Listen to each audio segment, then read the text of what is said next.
We're going to cross now for the first remarks since Sunday's referendum by the French president and the German Chancellor here in Paris.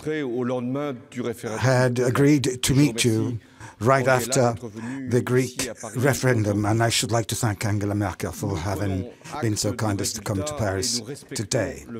We take note of the result and we respect the vote of the Greek people because Europe is democracy. We have also heard the message of all of the democratic parties of Greece. They met today and they reasserted together their willingness to remain within the Eurozone. The door is open to discussions, and it now behoves the government of Alexis Tsipras to put forward serious and credible proposals for that willingness to remain within the Eurozone to translate into a long-lasting program, because Greece needs duration within the Eurozone in a stable way, and this also applies to the Eurozone. So we shall have a Eurozone summit on Tuesday, and it will be up to the heads of state and government to define a position on the basis of such proposals as may be put forward by Greece. But let me insist, we're running out of time. And it's a matter of urgency for Greece, urgency for Europe. It's a matter of visibility, credibility, and I would even say a matter of dignity. Europe is now facing its responsibilities. Europe is not just an economic, financial, and monetary construction. Europe is a whole set of principles and values, a conception of the world, not just of our continent, a conception based on open-mindedness and liberty and also on respect. And in this Europe, there is room for solidarity. Solidarity is everywhere to be seen in Europe and must be seen even more. But there is also responsibility. It is the balance between responsibility and solidarity, which should be our line of conduct for the days to come. Once again, I should like to thank Angela for having come, and I ask her now to speak. Thank you very much. I have come to Paris with great pleasure. One day after the decision of the Greek people, we respect this decision, the referendum. It is the vote of a democratic and sovereign country. And now we have to live with that decision.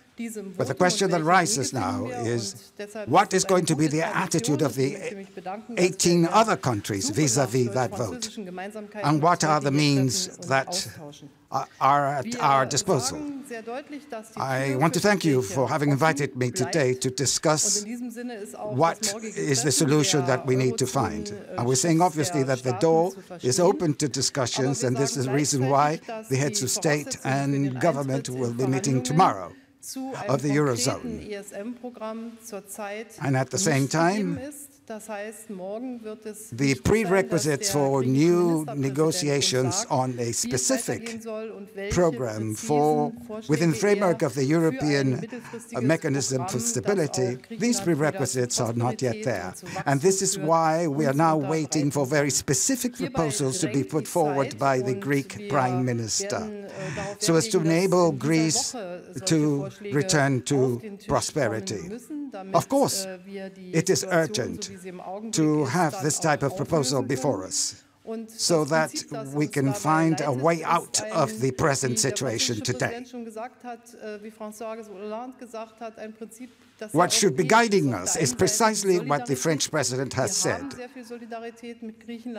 A European principle, the principle of solidarity.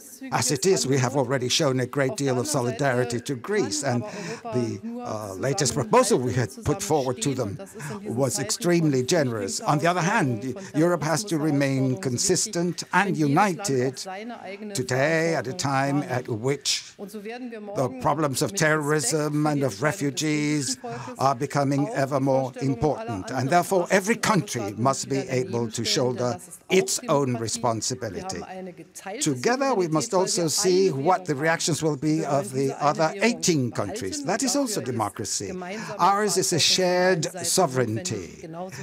There are 18 countries with the same currency, and therefore we must all show responsibility and solidarity. Thank you.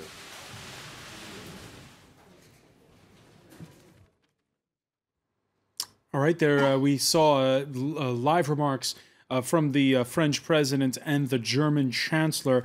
I want to turn to you first, Arnaud Leroy. You heard basically Angela Merkel say, show us your reforms, we'll show you the money. I think you should not simplify too much with the money aspects. I mean, everybody, and during the afternoon... She said that, sorry, the prerequisites for new negotiations under the European, the ESM are not yet there. No. And the Élysée was saying the same this afternoon. Yeah. We were rating, and in French it was serious instead of serious proposals. I mean, people are waiting, and I understand, and I fully agree with the fact that 18 other democracies are waiting to see these proposals to decide, to have an impact in their national budget. So it's a fair treatment. What I'm asking, it's a fair treatment for the Greek situation, that we do politics and we try to find solutions based on facts, economic reality, and not on moral aspects. And when Angela Merkel says the latest proposal put forth by creditors was, quote, extremely generous?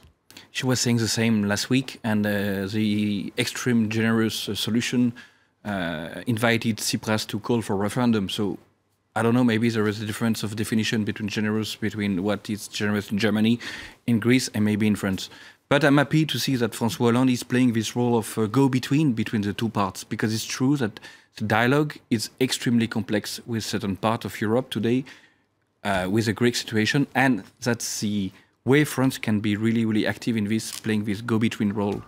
Karina Vassilopoulou, what's your takeaway from the remarks we just heard from the French president and the German Chancellor? Well, the French president, François Hollande, said what we expected and what we'd like to hear from him. And I'll focus on a word, dignity, the dignity of Europe. I'm afraid European Union has been losing its dignity in the last years. And the media, the mass media, the political attacks against a democratically elected government for calling a referendum were heinous, were unacceptable. I'm sorry to say that, but I want a different Europe. So I will say with President Hollande's word, dignity, or else it will be a failure of Europe. It's the French president's words, not mine. As for Angela Merkel, she was as I expected her to be, distant, not really open, semi-open, I'd say, half open, and taking the and mentioning the other 18 countries of the European Union. She's right to talk about the 18 countries of the European Union, but she forgot to mention that the official German propaganda against Greece, against the so-called lazy people of the South, has worked very negatively to the public opinions of these 18 countries, because they prefer to find some victims, some easy victims, as not to face the problem, that there is a structural problem in the Eurozone, that there is a policy that has failed. So I respect the public opinions of and the governments of all the 18 countries, but she said the prerequisite. Let's hear the truth. She said the prerequisite for new negotiations are not there yet. Do you think we can have a breakthrough between tomorrow and Tuesday from what you've heard just now? Well, the new Eurogroup is a beginning of a negotiation.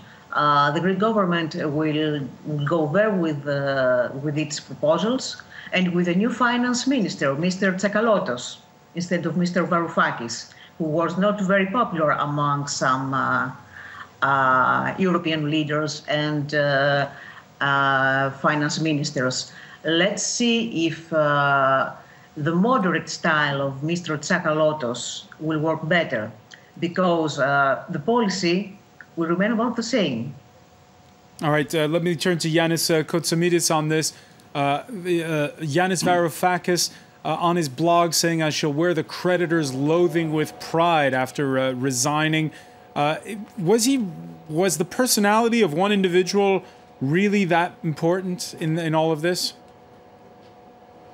Well, I think it was more of a political issue that Mr. Varoufakis wanted to promote in the Eurogroup.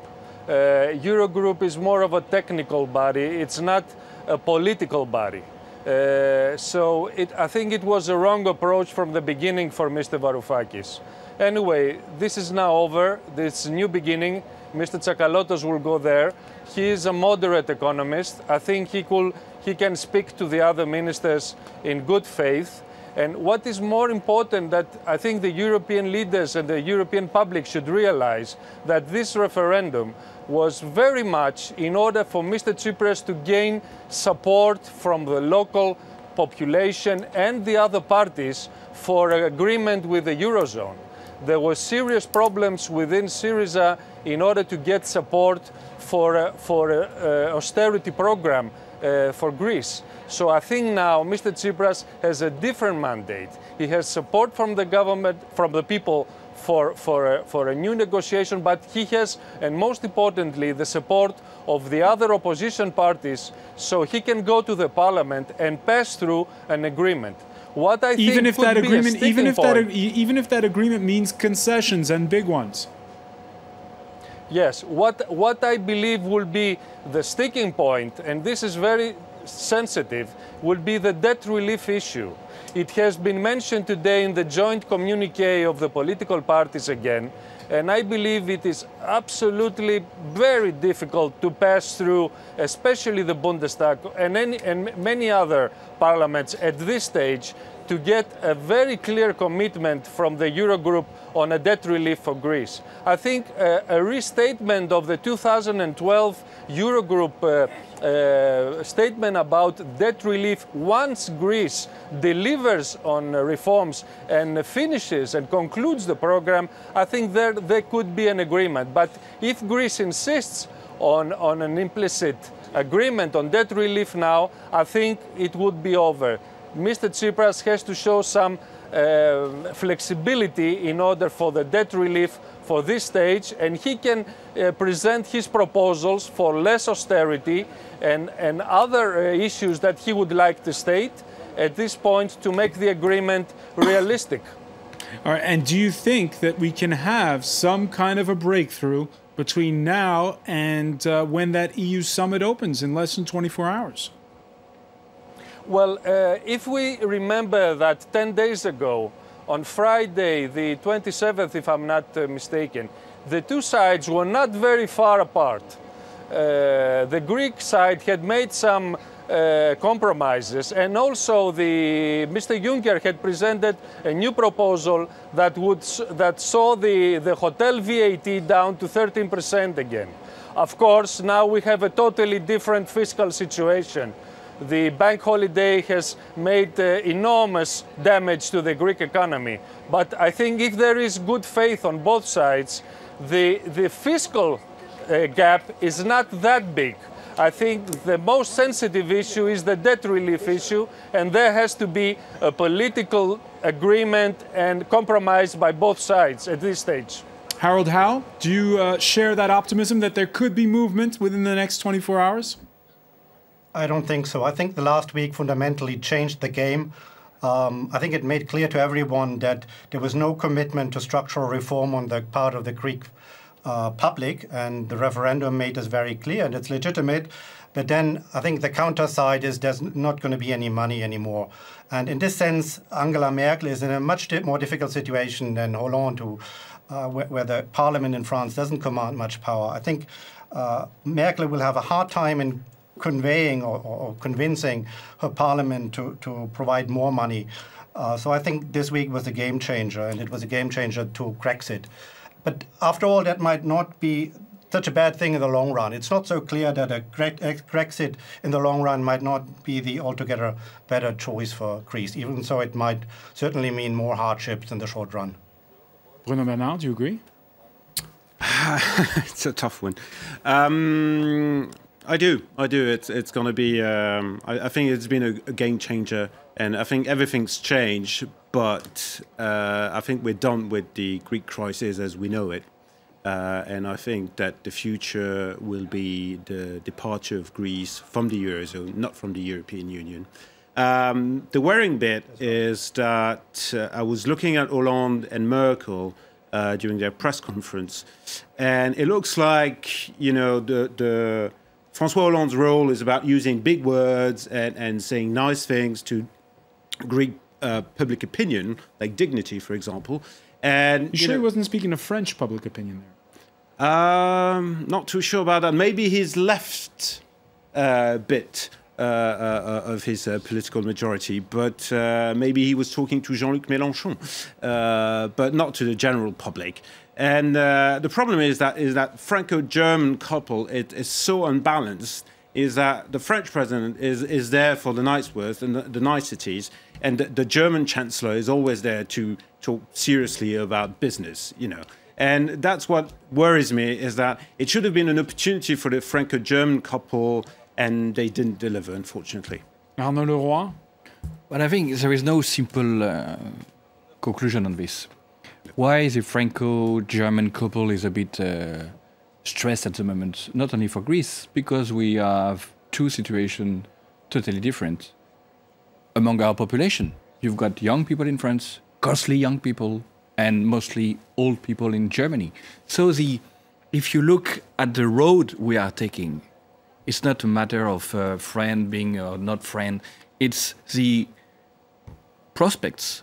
Our national roads are slightly diverging. So coming back to the Greek situation, you see that France is attached to the core and to the roots of the European project. Germany, and it has been said by our colleague in Geneva, the parliament gave a mandate to Merkel when she goes to Brussels to negotiate. It's not the case of the French parliament. But Do you wish it was? Do you wish there'd been, for instance, yes, debate in the French parliament? I would love to. I would love to be able to discuss with my government before they go to Brussels and to discuss a mandate. Okay, where are the lines? Where we know afterwards. Basically, last week we had a meeting with Harlem Désir explaining what... This is the Minister for European Affairs. Yes. He came back 1 week later to explain, to give a kind of compte rendu, as we say in French. Let's say we discuss this in Brussels. Look at the conclusion. Full stop. It cannot work like this in the future. I don't call for a sixth constitution, but at one stage we have to see and to understand as well that parliaments, National Assembly and Senate, they need a bigger role in the negotiation at the European scale when you see the impact, because this will cost several billions again to the national budget. And we are voting the budget. We would like to be able only to discuss a bit where we can work differently with the Greek situation. And I think, and I would like to conclude on this, Greece will have to deliver an agenda of reforms, but the situation changed, not only of a referendum, but what happened this afternoon. All the political parties signing, the most important one. All the Greek political parties. Yes, signing one contract together. So it's a kind of national unity that you have now in Greece. They may, for example, modify the constitution if needed, for example, to tax the church, which was a question as well.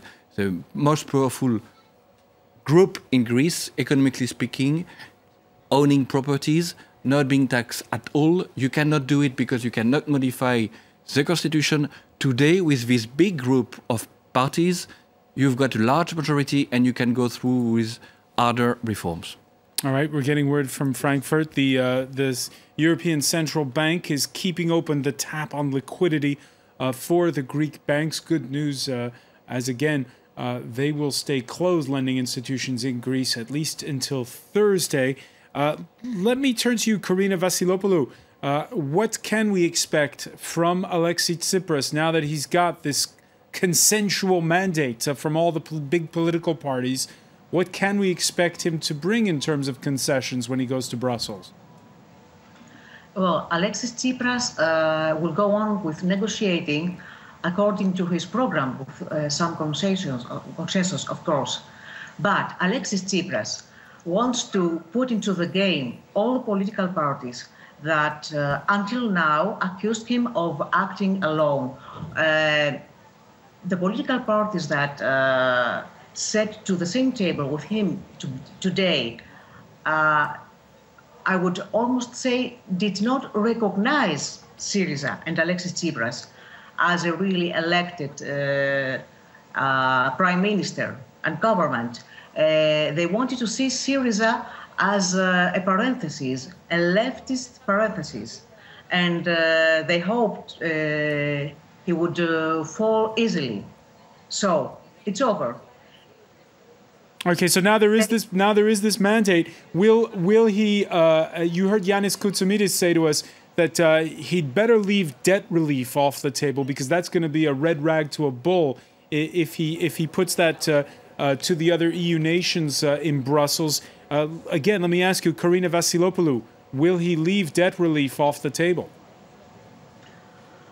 I don't think he will leave debt relief off the table because debt relief is necessary for Greece to go on and to survive. Everybody knows that. The IMF recognized that. Everybody knows. The problem are the public opinions and the national parliaments. Well, what I can expect maybe that Alexis Tsipras will maybe, it's just a theory, will not put right now the debt restructuring on the table, but will be glad to live with the real, very concrete and written promise for to come back about this subject later in autumn, as it was Mr. Juncker's proposal. All right, let me just bring in, because we're almost out of time on this. Yanis Koutsoumidis, listening to all that's been said, is this going to be another one of those summits where they kind of kick the can down the road? Or do you think we'll see closure the way Harold Howe has said, one way or the other? No. We're at the end of the road right now. There is no time for anything else. Tomorrow is the absolute deadline. I don't think that can be any more time for any other kicking the can down the road. Mr. Tsipras has to deliver tomorrow a credible proposal, and his finance minister, Mr. Tsakalotos, has to discuss it first with the Eurozone finance ministers, and then Mr. Tsipras should be ready to strike a political agreement during the summit. So in the next 4, 5, 6 or 7 days, the technocrats and the staff level agreement can be reached so that Greece can enter the agreement. I don't think there is no time for anything else.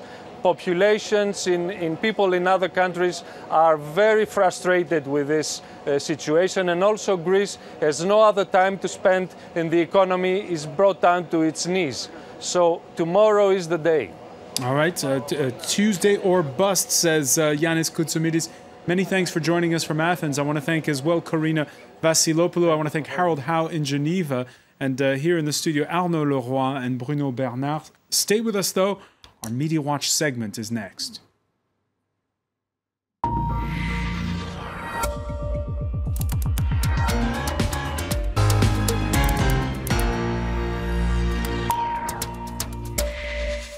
And we say hello to Emma James. Emma, one of the big stories of today, we broached it a little bit earlier, the resignation of the motorcycle riding, game theorist, economist, finance minister, Yanis Varoufakis.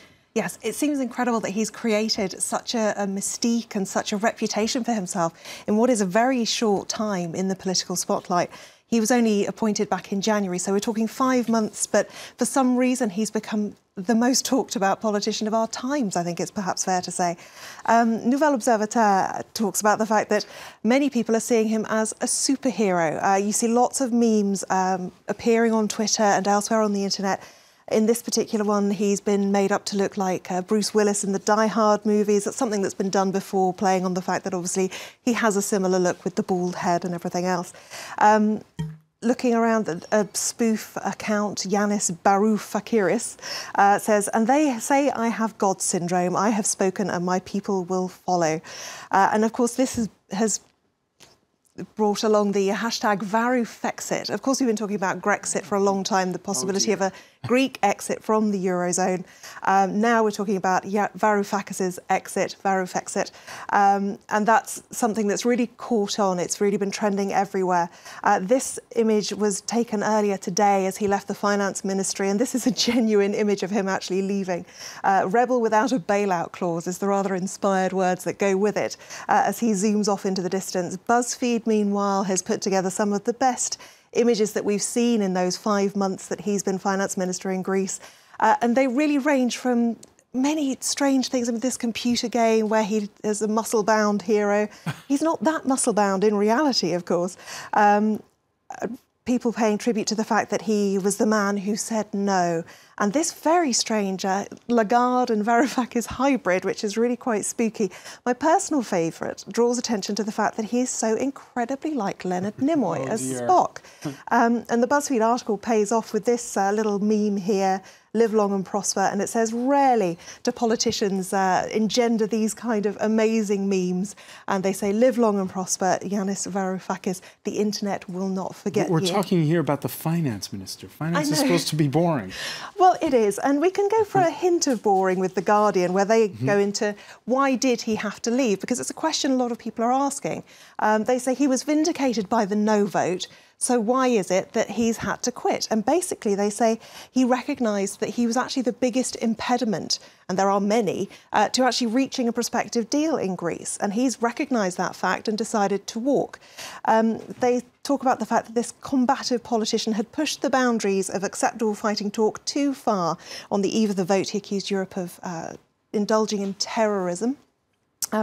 If his removal isn't enough, then the mess that has also been the price of his brinkmanship, they say, may well end up being his lasting legacy, a legacy that historians will not forget. All right. We'll be following, of course, what happens on Tuesday. Many thanks, Emma James. I want to thank our panel once again. Thank you for being with us here in the France 24 debate.